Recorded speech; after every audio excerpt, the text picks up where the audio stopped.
All right, so we're gonna do this lab virtually. So in order to do this lab virtually, I'm gonna do a dry run here just to give you an idea of what each kind of setup looks like and what you're gonna have to do. And then I'm gonna send you, or you're gonna, I guess, download those files and manipulate them yourselves. So in each situation, we're gonna have these two carts. These two carts can tell where they are on the track, and our computer here is going to go ahead and show us those positions. All right, this is my red cart, so I'm gonna have the red mass on the screen here, and the blue cart is this one, and I'll have that mass on the screen. And what I'm gonna do is I'm gonna run these two cars into each other, so this is gonna be my inelastic, elastic problem.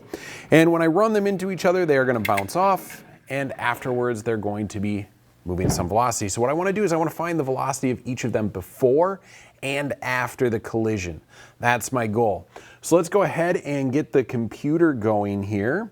And so all I have to do is just go ahead, hit the collect button, and then run these two carts into each other here.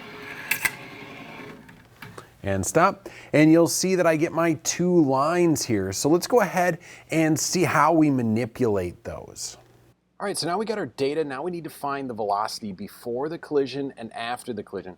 Now you see here we have this peak on both of these. That's where it's changing direction of motion. It's moving from a positive velocity to a negative velocity.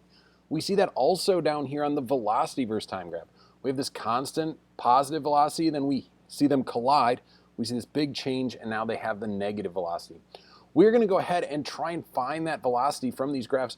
So what I'm gonna do is I'm gonna go ahead and highlight the section right before the collision where I have this nice flat plateau.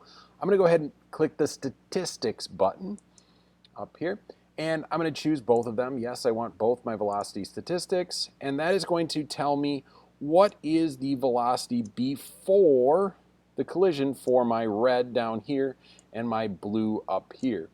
Now I'm gonna do the same thing down here. Again, I don't wanna go too far, because if you look at this blue line right here, you'll notice that this value gets smaller and smaller, and that's true. Over time, that will slow down. So we want that velocity right after the collision. We don't want to get too much. Go ahead, hit statistics again, and that will bring up this. We'll go ahead, make sure we get both of them. And so we get both of those before and after. And so now I have the information I need. What I will pull off of here is I'm going to pull off these average values. So this 0.829, this 0.66, this negative 0.863, this negative 0.24. Now when I do this, I am going to have to flip the directions on some of these, okay?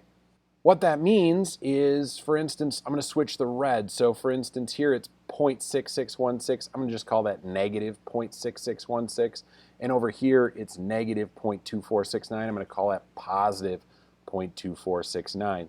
All right, so your data is going to look a little different than this. You'll just download that file and have to get these values off of there for each one of those collisions. All right, let's go ahead and take a look at those other collisions quick, and then you can download that data. All right, this time we're looking at recoil. So in recoil, we're gonna have the same masses that we had before for blue and red. This time they're gonna start together with initial velocity of 0. I'm gonna go ahead and hit this little button. It's gonna spring them apart, and we're then going to collect that data. So let's start up the computer here, and we'll hit collect on there. Go ahead, once it starts collecting, tap that, and there is our data forming. All right, so go ahead, download those files, find those velocities. Remember, you're gonna have to flip one of them. One has to be negative, one has to be positive. All right, this one is the perfectly inelastic, so they're gonna stick together. For this one, I did have to use different carts, so make sure you note those masses there. So what this one's gonna do is I'm gonna send in the big cart. The big one's going to hit the little one. Now the little one's initial velocity is 0, and after the collision, they're both gonna be moving at the same velocity. So what that means is I'm only gonna be taking the velocity of this cart, because I need its velocity before, and then its velocity after is the same for both of them. So let's go ahead, get that computer started up here, start collecting that data, and as soon as it starts collecting, I can send it in. Whoops. As soon as it starts collecting, I can send it in, and away it goes. There you go. That is our data.